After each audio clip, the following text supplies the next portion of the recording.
ನಮ್ಮ ಮಠದಲ್ಲಿ ನಾನೊಂದು ಗುರುಕುಲ ತೆಗೆದಿದ್ದೇನೆ. ನಿಮಗೆ ಆಶ್ಚರ್ಯ ಅನ್ನಿಸ್ಬೋದು. ಚತುರ್ದಶ ವಿದ್ಯೆಗಳು ಮತ್ತು ಚತುಷ್ಷಷ್ಟಿ ಕಲೆಗಳನ್ನು ಕಲಿಸ್ತಾ ಇದ್ದೇನೆ. 12 ವರ್ಷ ಉಚಿತವಾಗಿ 250 ಮಕ್ಕಳಿದ್ದಾರೆ, 100 ಹುಡುಗಿಯರಿದ್ದಾರೆ, 150 ಹುಡುಗರಿದ್ದಾರೆ. ಆ ಹುಡುಗರಿಗೆ ಎಂಥ ವಿದ್ಯೆಯನ್ನು ಕಲಿಸ್ತಾ ಇದ್ದೀವಿ ಅಂದರೆ, ಇಲ್ಲಿ ನಿಂತರೆ ದಿಗಂತದವರೆಗೆ ಎಷ್ಟು ಕಾಣಿಸುತ್ತೆ, ಇದು ಯಾವುದೂ ನನಗೆ ಗೊತ್ತಿಲ್ಲ, ಇದನ್ನು ಮಾಡಲಿಕ್ಕೆ ಬರೋದಿಲ್ಲ ಅಂತ ಅಂದಿರಬಾರ್ದವನು. ಅದನ್ನೆಲ್ಲ ಕಲಿಸ್ತಾ ಇದ್ದೀವಿ ಮಕ್ಕಳಿಗೆ. ಮಕ್ಕಳು ಕಲಿತಾ ಇದ್ದಾರೆ. ನಮ್ಮ ಮಕ್ಕಳು ಸಂಸ್ಕೃತ ಅಂತಾಕ್ಷರಿಯನ್ನು 7-8 ಗಂಟೆಗಳವರೆಗೆ ಅಂತಾಕ್ಷರಿಯನ್ನು ನಡೆಸ್ತಾರೆ. ಎಷ್ಟು? 14-15 ವರ್ಷದ ಮಕ್ಕಳು.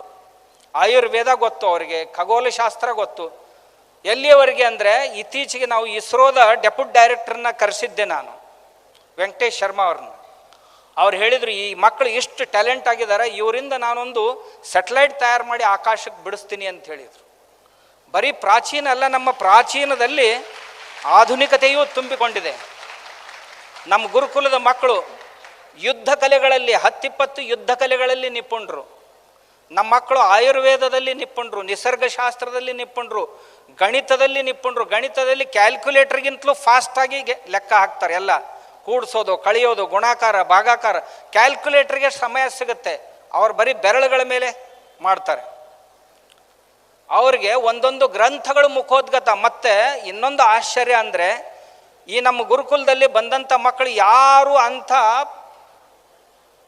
ವಿದ್ಯೆಯ ಪಾರ್ಶ್ವಭೂಮಿ ಇರುವಂಥ ಮನೆಯಿಂದ ಬಂದಂಥವ್ರು ಅಲ್ಲ. ಎಲ್ಲ ಜಾತಿಯ ಮಕ್ಕಳಲ್ಲಿದ್ದಾರೆ, ಎಲ್ಲ ವರ್ಗದ ಮಕ್ಕಳಲ್ಲಿದ್ದಾರೆ. ಅವರ ತಂದೆ ತಾಯಿಗಳಿಗೆ ಓದಲಿಕ್ಕೂ ಬರೋದಿಲ್ಲ, ಬರೀಲಿಕ್ಕೂ ಬರೋದಿಲ್ಲ, ಅಂಥವ್ರ ಮಕ್ಕಳಿದ್ದಾರೆ. ಅವ್ರು ಉಚ್ಚಾರ ಮಾಡೋದನ್ನು ನೋಡಿದರೆ ನಮ್ಮ ಆಚಾರ್ಯರು ಹೇಳ್ತಾರೆ, ನಮಗಿಂತಲೂ ಈ ಮಕ್ಕಳು ಚೆನ್ನಾಗಿ ಉಚ್ಚಾರ ಮಾಡ್ತಾರೆ.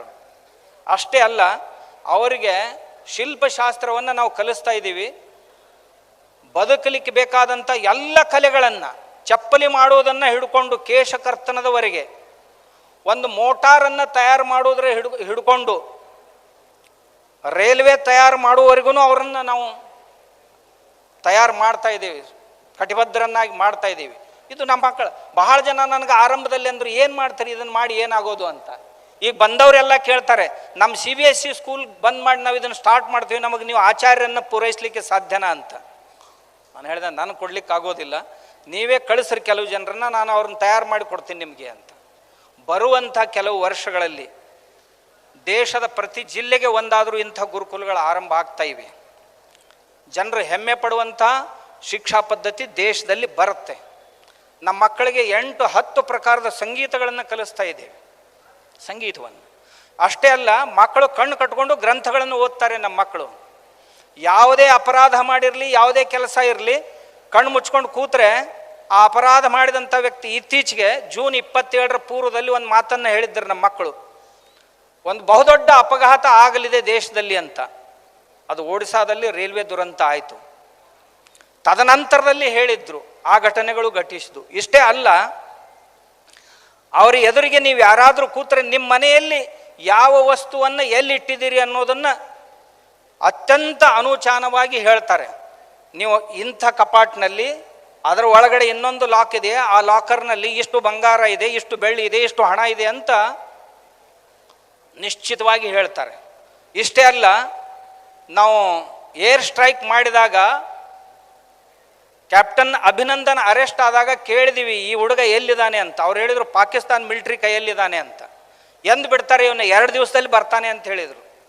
ಜನರಲ್ ಬಾಜ್ವಾ ಏನು ಮಾಡ್ತಾ ಇದ್ದಾನೆ ಅಂತ ಕೇಳಿದ್ ನಾನು.